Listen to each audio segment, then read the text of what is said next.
Assalamualaikum warahmatullahi wabarakatuh. Salam sejahtera buat Sobat Lin Whitening dimanapun berada. Oke, Bim akan lanjutkan cerita Yechen-nya. Tapi seperti biasa, bantu tekan tombol like dan berkomentar juga. Terima kasih sesudah dan sebelumnya. Oke, terima kasih yang masih setia bersama Mimin. Ya, oke, kita lanjutkan saja ceritanya. Gas. Bab 2176 sampai bab 2180. Ye Chen sekarang memikirkannya. Saat itu, dia mendengar berita bahwa kakeknya sakit kritis di lantai 2 restoran, dan segera meminta Gu Qiuyi untuk pergi ke Los Angeles dengan membawa pil penyebar darah dan penyelamat jantung.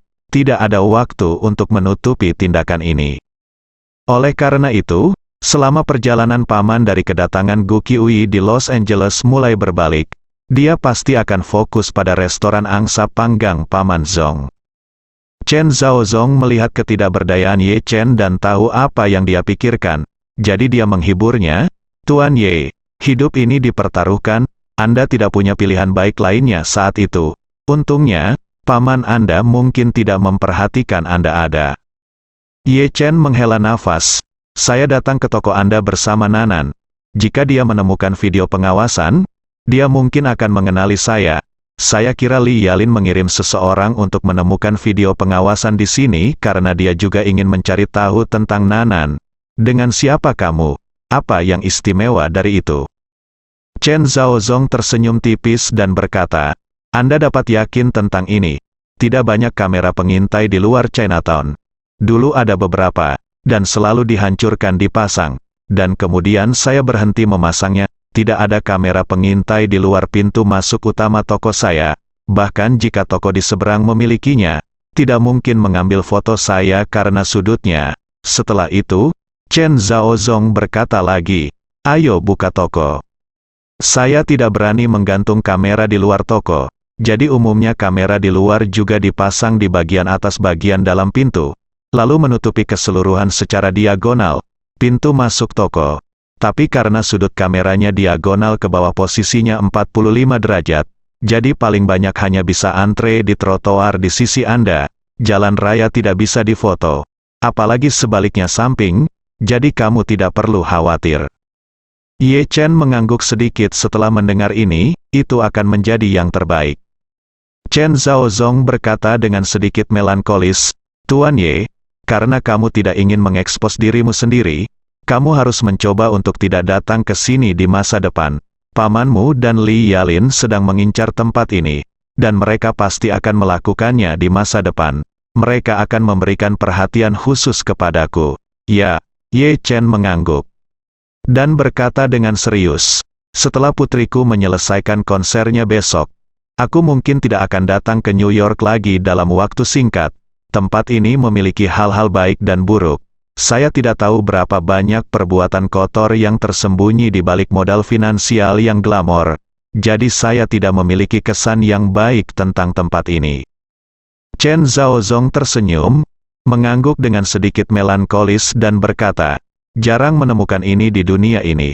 Kota kedua seperti New York telah melahirkan begitu banyak kejahatan. Entah itu Wall Street yang glamor atau daerah kumuh yang kotor. Mereka penuh dengan kejahatan dengan karakteristik kelompok yang kuat. Kejahatan di daerah kumuh itu langsung dan penuh kekerasan. Penembakan, narkoba, perdagangan manusia. Tetapi kejahatan di wall jalanan jauh lebih buruk daripada daerah kumuh. Orang-orang sukses yang duduk di gedung pencakar langit Wall Street dapat menentukan dunia ketiga hanya dengan duduk bersama dan merokok.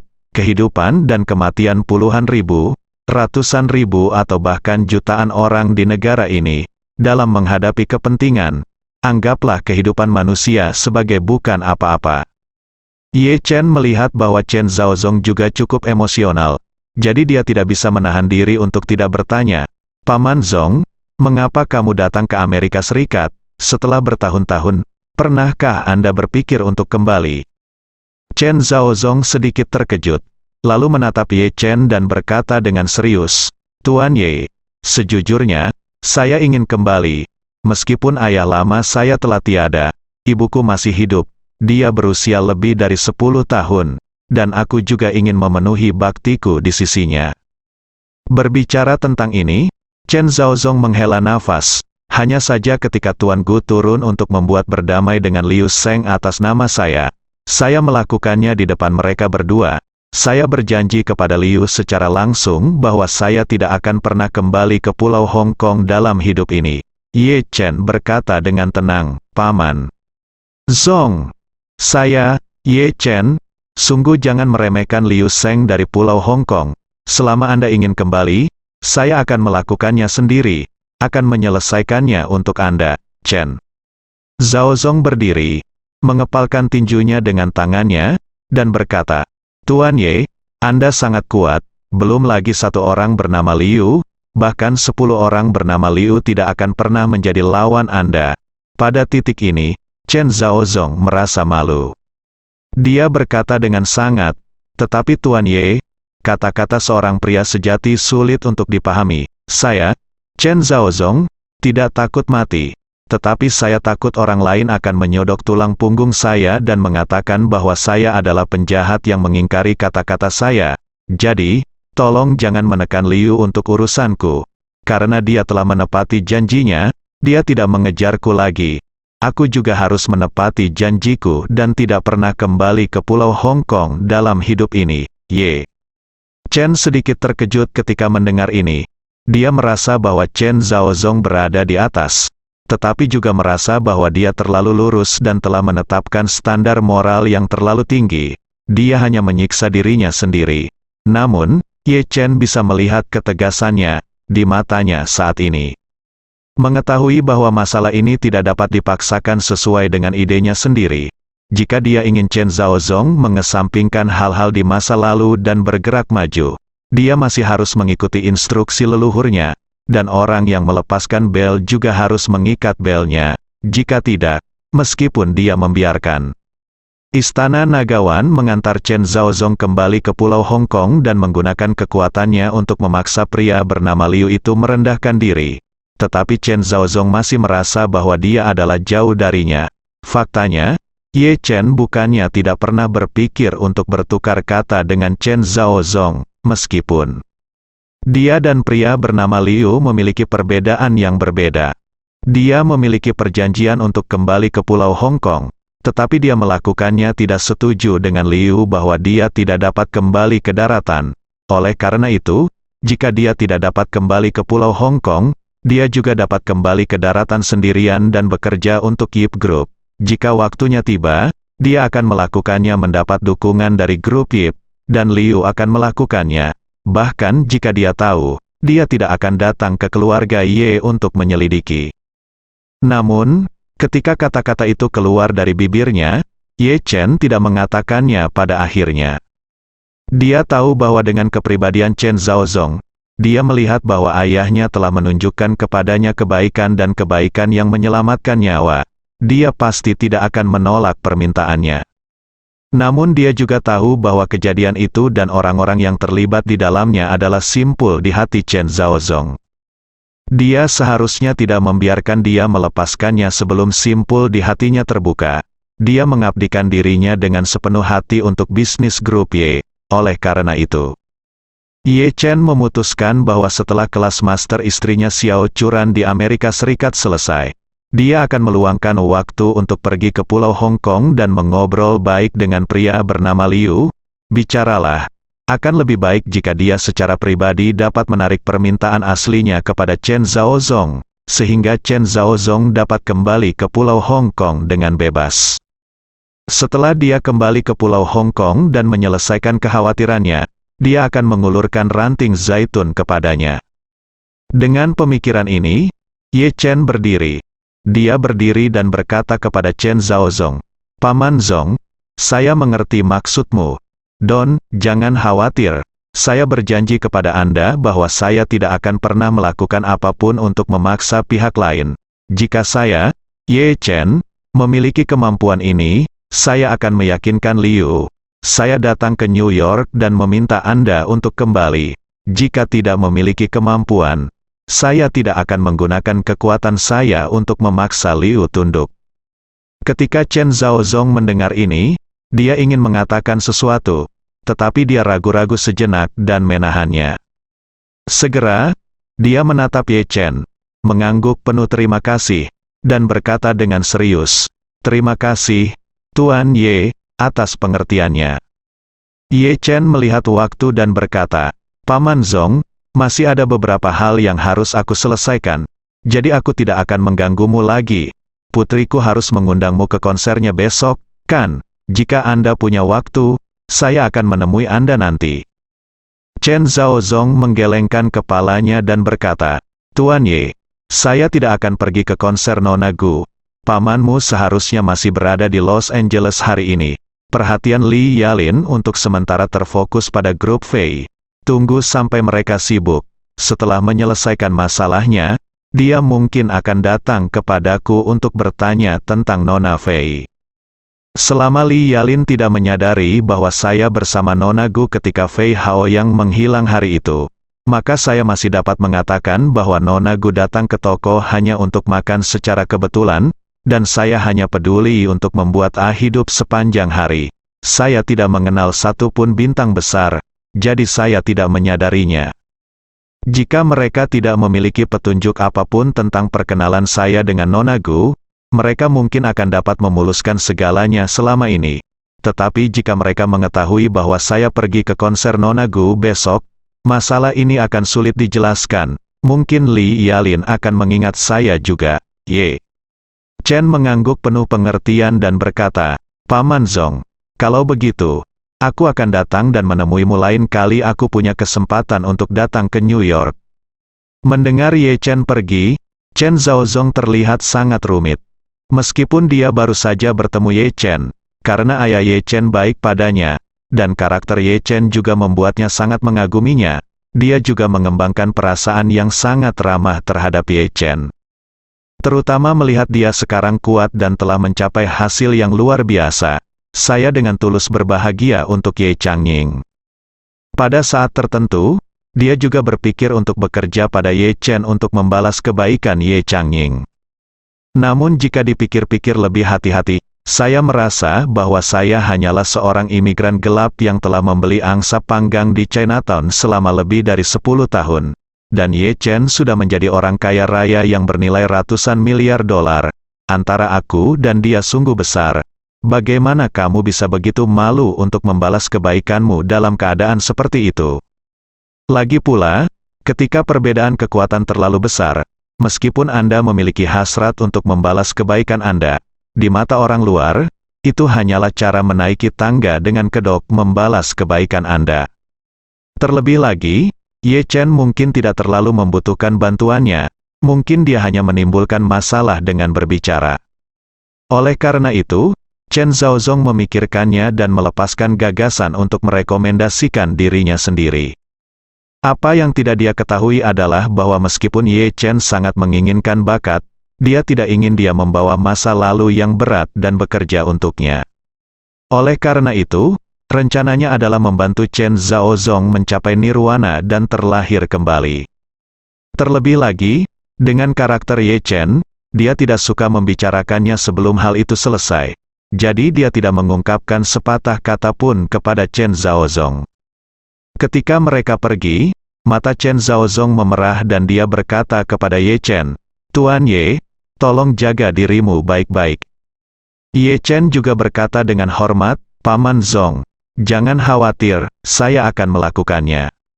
Dengan itu, Ye Chen mengambilnya dari sakunya.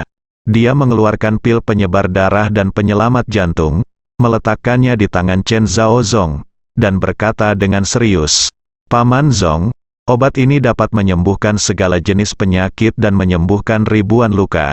Harap simpan bersama Anda jika terjadi keadaan darurat." Chen Zhaozong dengan cepat ingin mengambilnya. Obat mujarab itu dimasukkan kembali ke tangan Ye Chen, dan dia berkata dengan panik, "Tuan Ye, bagaimana saya bisa begitu berbudi luhur? Bagaimana aku bisa menerima hadiah sebesar itu? Tolong ambil kembali." Ye Chen menggelengkan kepalanya dan mendorongnya menjauh dengan sedikit kekuatan. Berkata dengan serius, "Paman Zong, jika ayahku masih hidup, dia akan melakukannya, pasti memperlakukanmu sebagai saudara laki-laki dan perempuan. Saya yakin Anda juga akan memperlakukan saya sebagai salah satu dari Anda sendiri. Jadi sebagai junior, wajar jika saya berbakti kepada Anda. Setelah itu, Ye Chen mundur 2 langkah, sedikit melengkungkan tangannya ke arahnya, berkata, "Sampai nanti," lalu berbalik dan pergi. Pada saat Chen Zhaozong mengusirnya, Ye Chen sudah pergi. Saat ini, Ye Chen sedang berjalan seperti terbang tanpa menoleh ke belakang. Chen Zhaozong melihat kotak obat di tangannya dan merasa ada yang mengganjal di tenggorokannya. Sebelum dia menyadarinya, air mata mengalir di wajahnya. Setelah mengucapkan selamat tinggal pada Chen Zhaozong, Ye Chen naik mobil ke Long Beach. Suruoli telah dievakuasi tepat waktu, tapi Wan Po-jun dan anggota istana Wanlong lainnya masih di sini. Oleh karena itu, Ye Chen langsung menuju ke villa yang disewa istana Wanlong. Setelah Wan Po-jun diperintahkan untuk menghilangkan semua sampah yang terkait dengan Fei Haoyang di New York pada pagi hari, dia menunggu instruksi Ye Chen selanjutnya di sini. Setelah Ye Chen tiba, dia berlari keluar villa untuk menyambutnya dan berkata dengan hormat, "Tuan Ye, tugas yang Anda berikan kepada saya telah berhasil diselesaikan." Ye Chen mengangguk dan berkata, "Po-jun, kali ini Anda melakukannya dengan baik. Pekerjaan Anda tidak hanya membunuh semua sampah yang pantas untuk dibunuh, tetapi Anda juga melakukannya dengan sangat indah. Sudah hampir waktunya bagi Anda dan saudara-saudara lainnya untuk mundur. 10 miliar dolar AS yang diberikan keluarga Fei kepada istana Wanlong telah tiba. Setelah Anda kembali, bangunlah markas istana Wanlong." Wan Po-jun berkata dengan penuh syukur, "Jangan khawatir, Tuan Ye, bawahan saya akan melakukan yang terbaik untuk tidak mengecewakan Anda." Ye Chen mengangguk sedikit dan berkata, "Biarkan saudara-saudara mengungsi dengan tertib dan jangan meninggalkan petunjuk apapun kepada polisi New York." Wan Po-jun buru-buru berkata, "Tuan Ye, jangan khawatir. Saya sudah mengatur agar saudara-saudara saya menangani ini secara komprehensif, tempat dan tidak akan meninggalkan petunjuk apapun." Ye Chen memandangi villa itu dan berkata, "Mengapa kamu tidak mengeluarkan uang saja untuk membeli villa yang kamu sewa dan menyimpannya sebagai benteng istana Wanlong di New York?" "Oke." Wan Po-jun langsung setuju dan berkata, "Kalau begitu saya akan meminta anak buah saya untuk berbicara dengan agen hari ini dan membelinya secepat mungkin." Setelah itu, Wan Po-jun berkata lagi, "Tuan Ye, menurut saya New York tidak damai akhir-akhir ini. Apakah Anda membutuhkan saya untuk meninggalkan tenaga di sini untuk membantu Nona Fei?" "Tidak perlu." Ye Chen melambaikan tangannya dan berkata, "Fei Kexin baru saja menjadi kepala keluarga Fei. Jika saya menjaga seseorang di sisinya di kali ini dan biarkan orang lain melihatnya, saya mungkin akan mengembangkannya menjadi arti boneka lebih baik tidak menimbulkan kesalahpahaman seperti itu."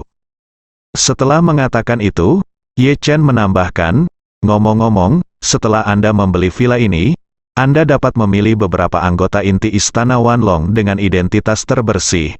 Biarkan mereka tinggal di sini sementara dalam keadaan darurat." "Tidak masalah," Wan Po-jun berkata, "kalau begitu saya akan membuat pengaturannya nanti." "Oke." Ye Chen mengangguk dan berkata, "Omong-omong, Po-jun, ada satu hal lagi yang perlu Anda lakukan." Wan Po-jun berkata dengan hormat, "Tuan Ye, jika Anda memiliki pertanyaan, silakan bertanya kepada saya." Ye Chen menghela nafas dan menghela nafas, "Hal-hal yang saya ungkapkan dalam video tersebut, untuk menghormati gadis tak berdosa yang meninggal secara tragis, fitur wajah mereka telah diburamkan. Hal ini pasti akan mempengaruhi konfirmasi selanjutnya dari identitas sebenarnya dari para korban. Jadi Anda kembali dan secara anonim mengirimkan file asli video-video ini ke New York polisi. Minta mereka bekerja sama dengan keluarga Fei untuk menentukan identitas semua korban, sehingga keluarga Fei dapat menyelesaikan kompensasi sesegera mungkin." "Oke." Wan Po-jun berkata, "Saya akan mengatur agar personel teknis datang langsung dari luar negeri nanti. Server mengirim email ke kepolisian New York dan mengirimkan semua data video kepada mereka. Saat ini, markas besar Fei Group, sejumlah besar polisi dan polisi SWAT telah mengepung gedung markas Fei. Polisi memblokir setiap pintu masuk dan keluar seluruh gedung. Hanya menyisakan satu pintu keluar sebagai jalur pemeriksaan. Semua anggota yang ada di dalam gedung, baik karyawan, reporter, maupun anggota keluarga Fei, harus melewatinya dengan tertib sesuai dengan aturan, persyaratan polisi, diekspor dan diperiksa sepenuhnya. Polisi melakukan pemeriksaan detail terhadap identitas setiap orang melalui pengenalan wajah dan verifikasi sidik jari.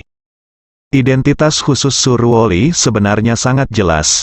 Dia adalah seorang wanita muda Asia yang tinggi.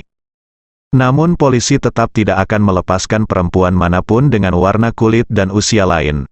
Kalaupun mengetahui sedang mencari perempuan, mereka tetap akan melakukan verifikasi menyeluruh terhadap identitas setiap laki-laki. Karena takut ada pengawasan, Suruoli memanfaatkan kesempatan itu untuk melarikan diri. Investigasi yang sangat ketat membuat semua orang mengeluh, terutama para wartawan media yang belum sempat berangkat. Jadi semua orang pergi begitu saja tanpa terburu-buru. Mereka mengambil kamera dan mikrofon satu persatu dan mulai melaporkan kejadian tersebut secara langsung. Untuk sementara waktu, orang-orang di seluruh Amerika Serikat memperhatikan tindakan polisi dan tidak mengerti mengapa polisi New York berperang melawan grup Fei. Bagaimanapun, grup Fei baru saja melakukan krisis hubungan masyarakat yang sempurna, dan masyarakat mengkhawatirkan grup Fei dan Fei Kexin. Perhatian berada pada titik tertinggi sepanjang masa. Li Yalin saat ini tinggal di pusat komando sementara yang didirikan di lokasi. Dia sangat yakin bahwa Suruoli tidak akan memiliki kesempatan untuk melarikan diri karena kedatangannya yang tiba-tiba hari ini.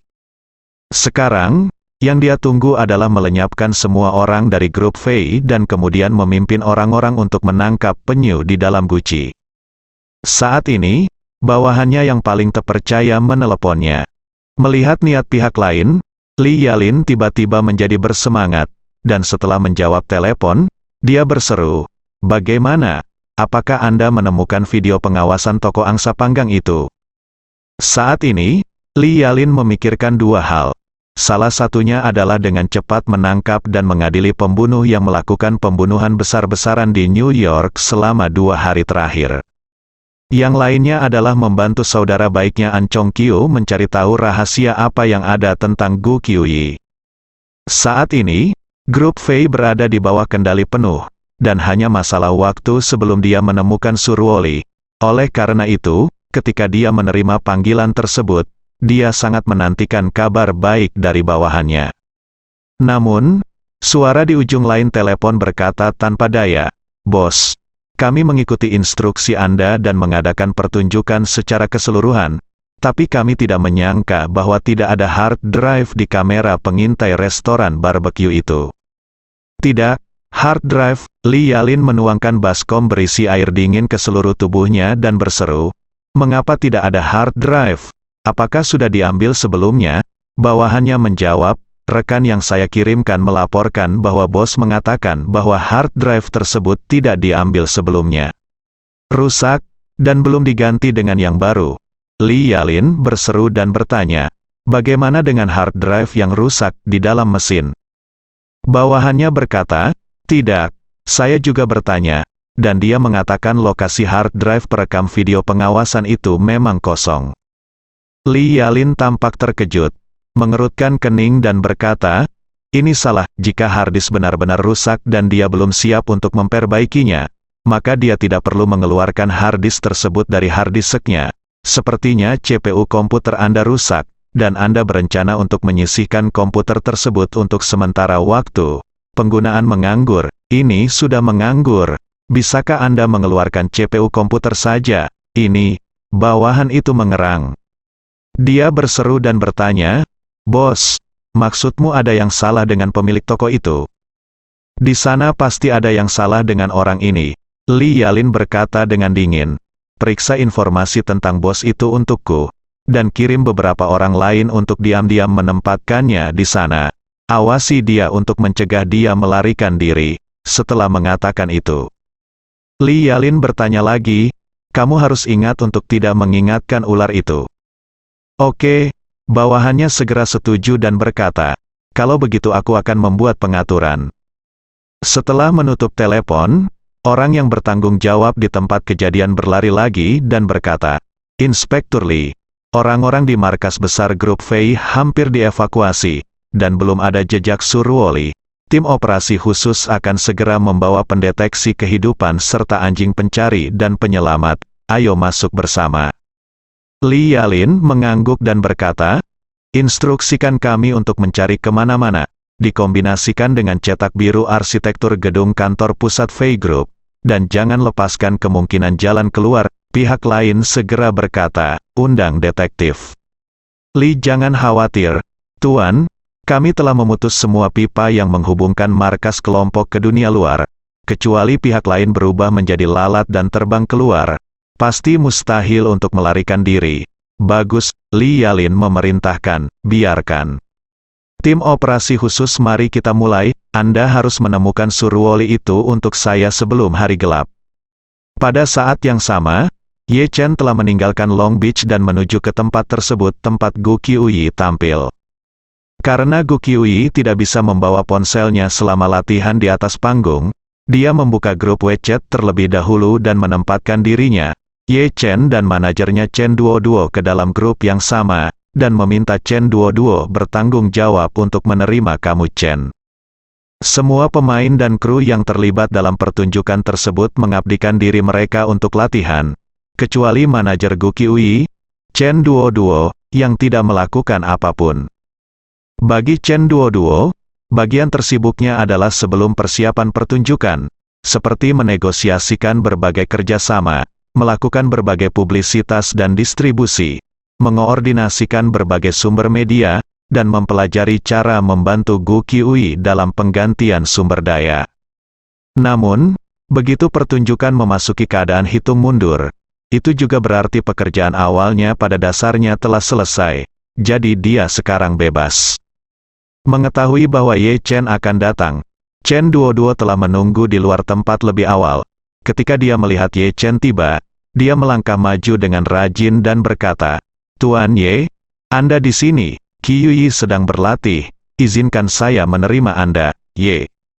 Chen memandang Chen Duoduo dan bertanya dengan heran, Nona Duoduo, kita sudah saling kenal sejak lama, mengapa Anda tiba-tiba menjadi begitu sopan hari ini? Chen Duoduo terkekeh dan berkata, lihatlah Tuan Ye, kamu sedang dibicarakan. Saya, Chen Duoduo, selalu sangat sopan kepada Anda. Ye Chen bercanda, sekarang bukan waktunya bagi Anda untuk menunjuk saya dan menyebut saya orang yang tidak berperasaan. Chen Duoduo berkata dengan serius, tidak, sebagai orang dewasa teman-teman, Anda harus belajar bagaimana menangani masalah Qiuyi. Anda memang bertindak seperti orang yang tidak berperasaan ketika berurusan dengan Qiuyi. Tetapi Anda masih sangat efektif dalam aspek lain. Setelah mengatakan itu, dia mengabaikan ekspresi depresi Ye Chen dan berkata, menunjuk ke tempat pertunjukan besar di belakangnya, dia berkata sambil tersenyum, lihat, ini adalah tempat pertunjukan terbaik di New York. Kami sebelumnya khawatir jika keluarga Fei mengaturnya sudah selesai. Kita mungkin bahkan tidak memiliki kesempatan untuk menggunakannya. Tapi siapa yang masih muda? Kalau dipikir-pikir, tempat ini sekarang langsung menjadi milik kita. Pada titik ini, dia berkata kepada Ye Chen dengan kagum, Tuan, ya, itu pasti kamu. Ye Chen sedikit tercengang saat ini. Chen Duoduo adalah orang yang eksentrik. Terkadang dia berbicara dengan pistol dan tongkat, tapi terkadang dia memberikan perasaan yang langka dan jujur kepada orang lain. Jadi dia melangkah dan mendukungnya seperti ini, dan dia benar-benar tidak tahu harus menjawab apa. Jadi, dia hanya bisa mengganti topik dan berkata, ngomong-ngomong, bagaimana tata letak tempat ini? Apakah ada kotak VIP? Iya. Chen Duoduo menjawab dengan lancar, lalu bertanya, Tuan Ye, jangan, apakah kamu tidak tahu? Apakah kamu ingin menonton pertunjukan di dalam kotak besok? Ye Chen mengangguk, ya, kotak VIP harusnya lebih sederhana. Chen Duoduo berkata, rendah berarti rendah hati. Tapi itu juga yang terjauh, di atas kepala baris terakhir. Saat Qiuyi di atas panggung, aku mungkin tidak akan bisa melihatmu. Ye Chen berkata dengan serius, situasinya istimewa, jadi aku tidak akan menunjukkannya kali ini. Bagi Ye Chen, yang paling dia khawatirkan adalah apa yang akan terjadi pada rumah neneknya besok. Seseorang akan datang untuk mendukungmu. Dalam hal ini, ada kemungkinan besar mereka akan mengenali diri mereka sendiri begitu mereka melihatnya. Diri. Chen Duoduo memahami permintaan Ye Chen dengan relatif baik dan berkata, kalau begitu biarkan aku mengajakmu jalan-jalan, kamu bisa melihat tempatnya dulu. Oke, segera, Ye Chen masuk di bawah kepemimpinan Chen Duoduo, di dalam tempat tersebut. Saat ini, Gu Qiuyi sedang sibuk berlatih di atas panggung. Hasilnya, Chen Duoduo menjadi pemandu Ye Chen dan mengajak Ye Chen berkeliling seluruh tempat pertunjukan. Ini adalah tempat pertunjukan besar yang dapat menampung puluhan ribu orang. Kursi penonton didistribusikan dalam bentuk tangga, semakin dekat ke panggung semakin rendah dan semakin jauh semakin tinggi. Tepat di atas deretan kursi penonton terakhir dan tertinggi di venue terdapat deretan kotak VIP yang sangat privat. Kotak VIP ini biasanya disiapkan khusus untuk para VIP ketika acara olahraga penting diadakan di tempat tersebut. Dengan cara ini, tamu VIP dapat minum dan mengobrol dengan teman sambil melihat keseluruhan permainan dari tempat tinggi, sekaligus memastikan privasi yang sangat baik. Di beberapa stadion sepak bola di Eropa, banyak selebritis yang memiliki kotak eksklusifnya sendiri. Ketika ada pertandingan, mereka mengajak temannya untuk minum dan menonton pertandingan di dalam kotak tersebut.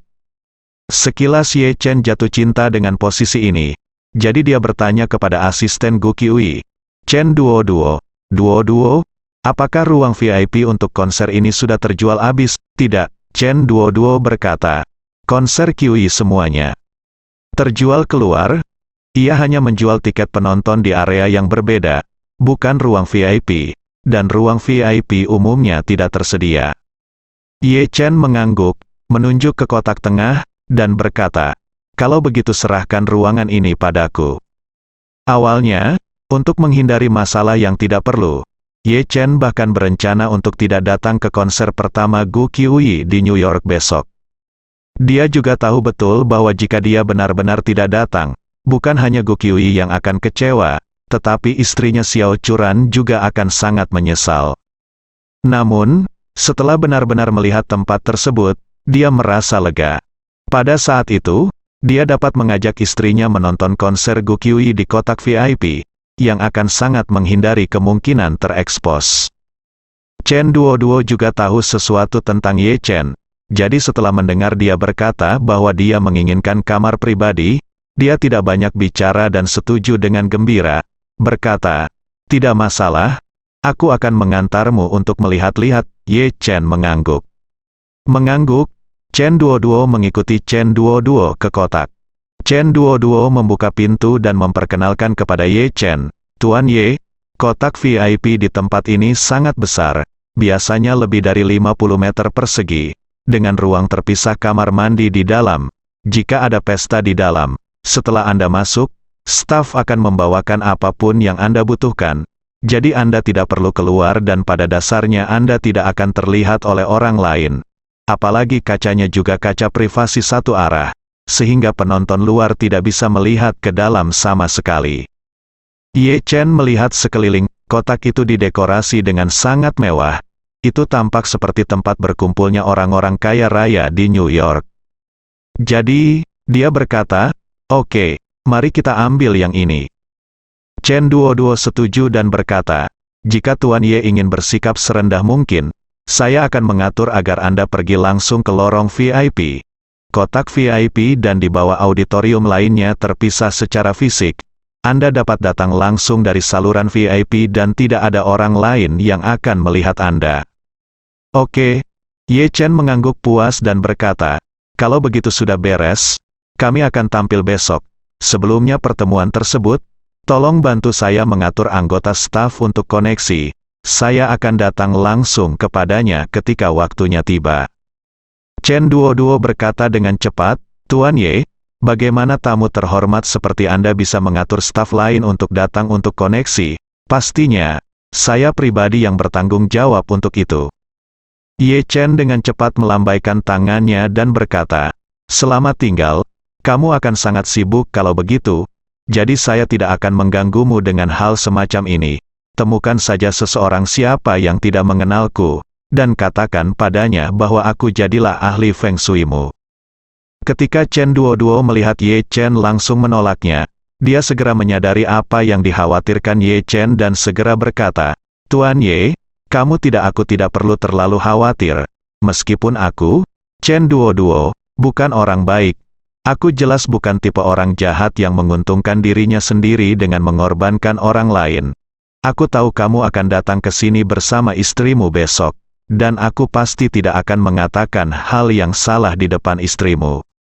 Ye Chen ingin mengatakan bahwa aku tidak bisa mempercayaimu, tapi kemudian dia berpikir, Chen Duoduo meskipun gadis ini memiliki sedikit temperamen panas, dia harus masih tahu apa yang dia lakukan, kalau tidak dia tidak akan bisa bekerja sama dengan Nanan selama bertahun-tahun. Jadi, dia tidak lagi menolak, mengangguk dan berkata, "Kalau begitu, itu akan menjadi kerja kerasmu." Saat dia mengatakan itu, dia berjalan ke jendela kaca besar dari lantai ke langit-langit di depan kotak dan melihat ke arah panggung. Di atas panggung, Gu Qiuyi sedang berlatih lagu menyanyi dan menari bertempo cepat dengan penari cadangan. Meski jaraknya agak jauh, untungnya perspektifnya bisa menghadap ke seluruh panggung. Selain itu, terdapat layar LED besar di keduanya, sisi panggung, dan keseluruhan prosesnya semuanya menampilkan gambar kamera close-up dari berbagai sudut, sehingga tampilan dan nuansanya juga sangat bagus. Dengan cara ini, pengalaman istri saya Xiao Churan dapat dijamin saat dia menonton pertunjukan besok malam. Saat Ye Chen menonton latihan Gu Qiuyi di tempat tersebut, suasana di gedung kantor pusat grup Fei menjadi semakin canggung. Sejumlah besar anggota tim operasi khusus memasuki gedung satu demi satu dan melakukan penggeledahan menyeluruh di seluruh gedung. Namun, mereka menggeledah seluruh gedung dan tidak menemukan tanda-tanda Suruoli. Perlu Anda ketahui bahwa peralatan yang digunakan oleh anggota tim operasi khusus adalah yang paling canggih. Alat pendeteksi kehidupan yang mereka gunakan tidak akan berdampak apapun walaupun terbuat dari beton bertulang, dan hampir sulit untuk diganggu oleh manusia. Jika kemampuan tersembunyi Suruoli tidak lagi meskipun dia kuat, dia tidak bisa lepas dari pencarian instrumen semacam ini.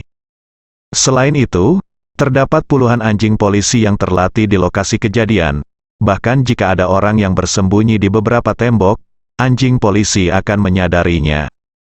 Oleh karena itu, pendekatan dua arah ini hampir dapat mengabaikan gangguan apapun selama Suruoli masih berada di markas besar grup Fei, dia pasti akan ketahuan. Namun meski dengan kemampuan deteksi canggih seperti itu, Suruoli mungkin masih tidak dapat ditemukan. Hal ini membuat Li Yalin merasa sangat terkejut. Pada saat yang sama, dia bertanya-tanya, apakah Suruoli melarikan diri terlebih dahulu? Tapi setelah memikirkannya, dia merasa itu tidak mungkin. Gerakannya sudah sangat cepat, dan dia tidak pernah memberi Fei Kexin kesempatan untuk memberitahunya, bagaimana Suruoli bisa melarikan diri pada waktu yang tepat. Komisaris Departemen Kepolisian New York juga gelisah saat ini.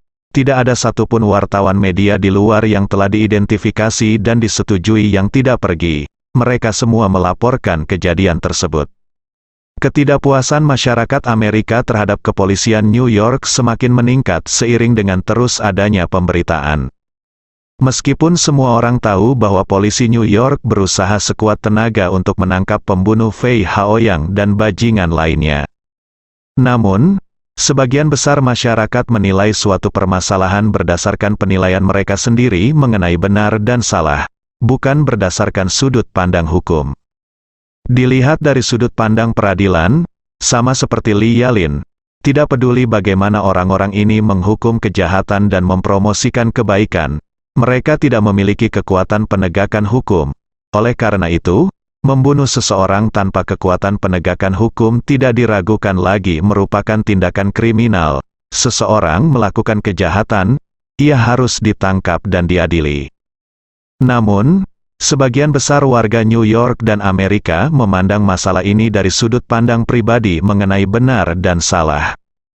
Di mata mereka, bajingan seperti Fei Hao yang pantas mati.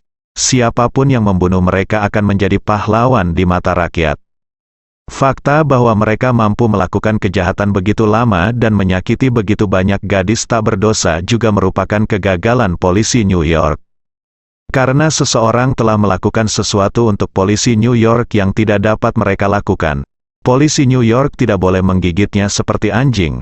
Tapi kita harus merenungkan mengapa kita belum dapat menemukan apa yang telah dilakukan orang-orang seperti Fei Haoyang, daripada fokus menangkap pahlawan tak dikenal yang telah melakukan hal-hal baik.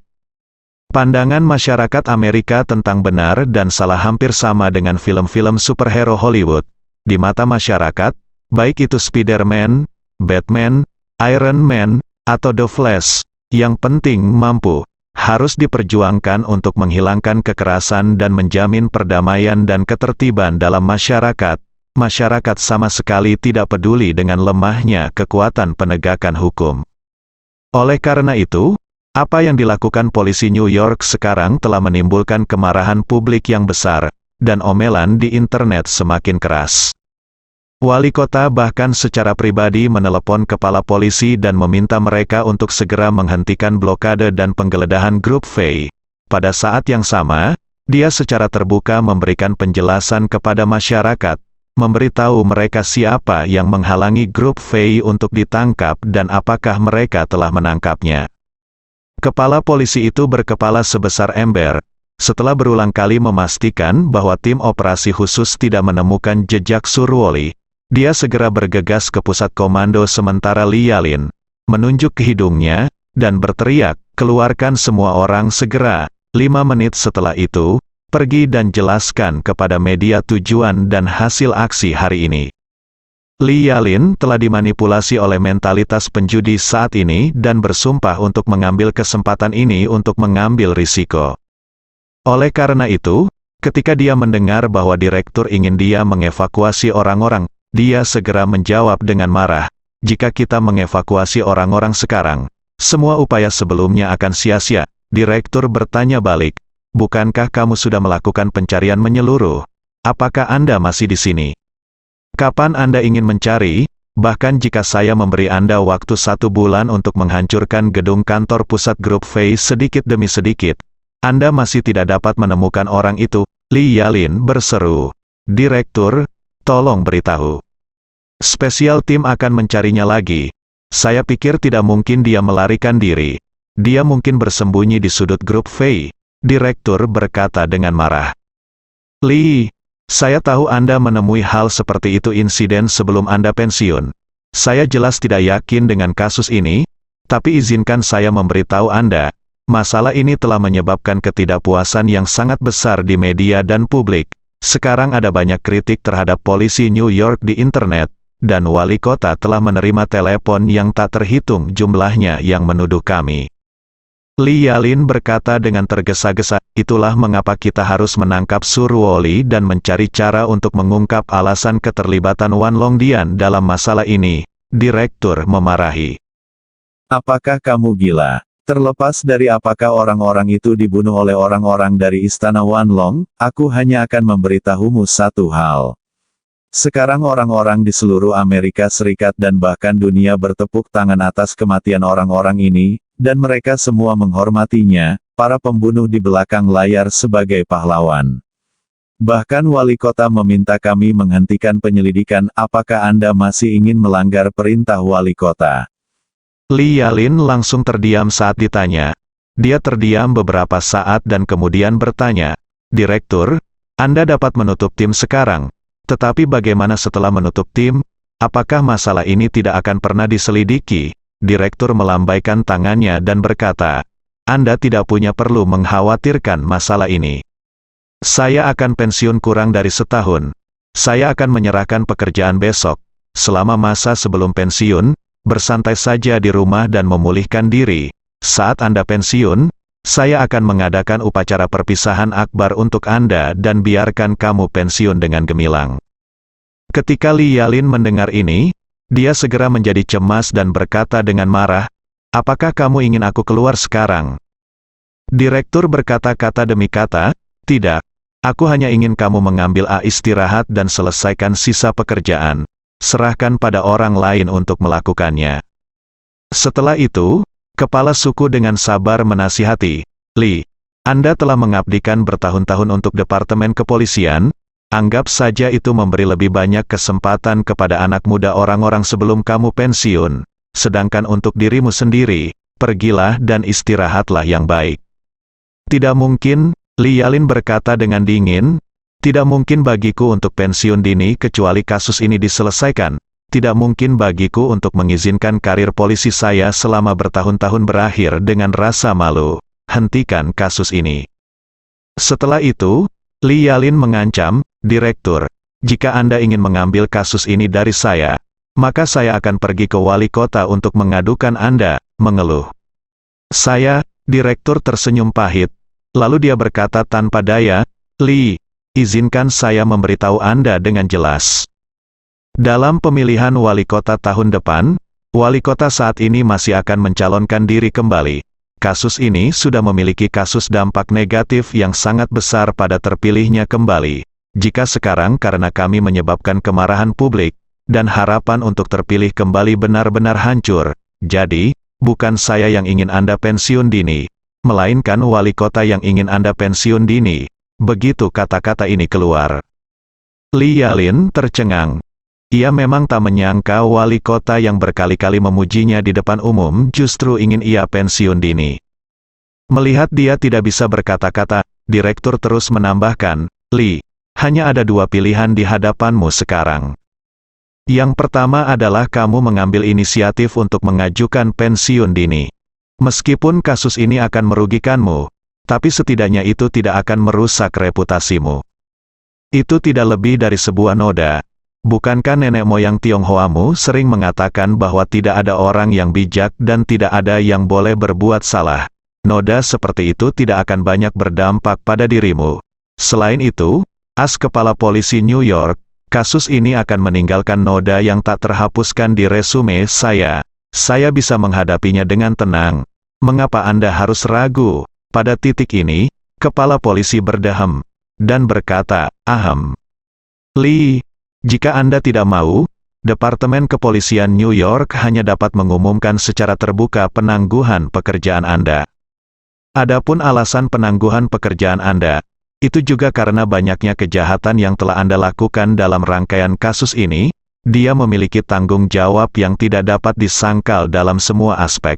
Termasuk namun tidak terbatas pada kegagalan untuk menemukan fakta kriminal Fei Haoyang dan lainnya dalam waktu yang lama, dan fakta bahwa pembunuh penculikan Fei Haoyang tidak ditangkap sampai Fei Haoyang dihukum. Pembuluh darah di sekujur tubuh Lee Yalin tiba menyembul, dan dia diliputi amarah.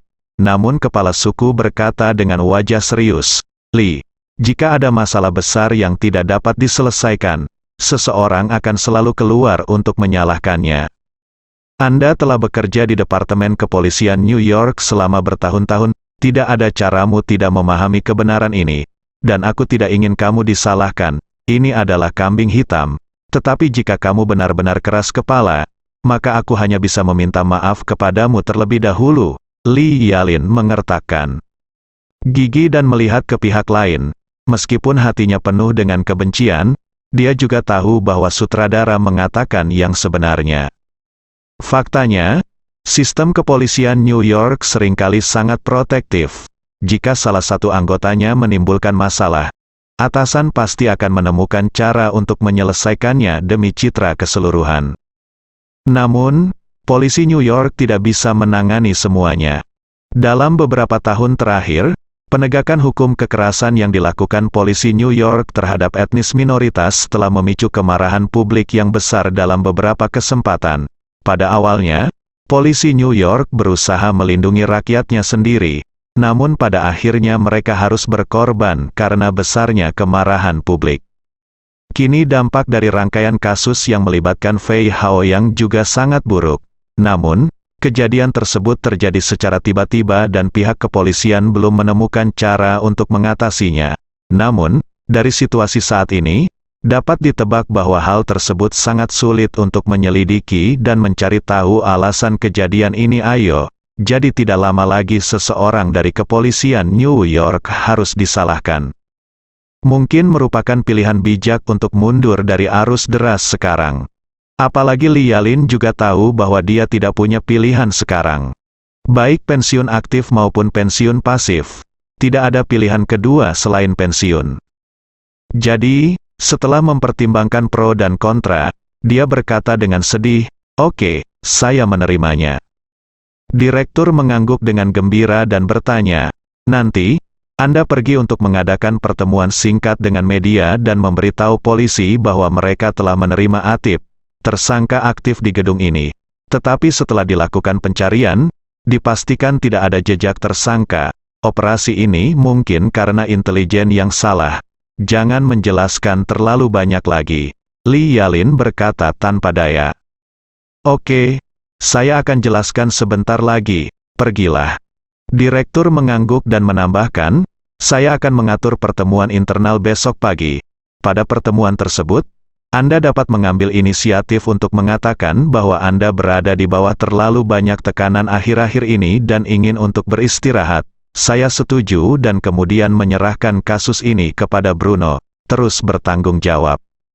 Lee Yalin buru-buru bertanya, "Apakah Anda meminta Bruno untuk melanjutkan penyelidikan?" "Investigasi bukan apa-apa," direktur melambaikan tangannya dan berkata, "Saya akan meminta Bruno mengubah arah penyelidikan. Di satu sisi, dia akan menyelidiki informasi identitas korban dan melihat apakah ada korban lain yang belum terungkap. Di sisi lain, Fei Haoyang dan miliknya kaki tangan lainnya juga sedang diselidiki secara menyeluruh untuk melihat apakah ada yang lolos dari jaring." Lee Yalin berseru dan bertanya, "Bagaimana dengan pembunuhnya? Tidak tertangkap?" "Tangkap aku," direktur mencibir dan bertanya kepadanya, "Katakan padaku bagaimana cara menangkapnya. Jika bukan Istana Wanlong yang melakukannya, dapatkah pembunuh sebenarnya ditemukan? Jika Istana Wanlong yang melakukannya, bagaimana kamu akan memberitahuku untuk pergi ke Istana Wanlong? Istana Naga menangkap orang. Jangan katakan Istana Wanlong sulit untuk ditangani. Sekalipun mudah untuk ditangani, saya pergi untuk menangkap orang. Bagaimana saya bisa menjelaskannya kepada orang-orang? Setelah semua kerja keras, saya tidak akan dimarahi." Lee Yalin mau tidak mau bertanya, "Direktur, kami adalah penegak hukum. Jika kami tidak menangkap penjahat yang terang-terangan melanggar hukum, bagaimana kami bisa menjaga martabat hukum?" Direktur berkata dengan tenang, "Di saat seperti ini, kita harus belajar berkompromi. Prioritas utama kita bukanlah menjaga martabat hukum, tapi memuaskan masyarakat. Saya berencana untuk mengubah kasus ini menjadi kasus yang belum terselesaikan, sehingga masyarakat tidak akan menganggap kita tidak kompeten.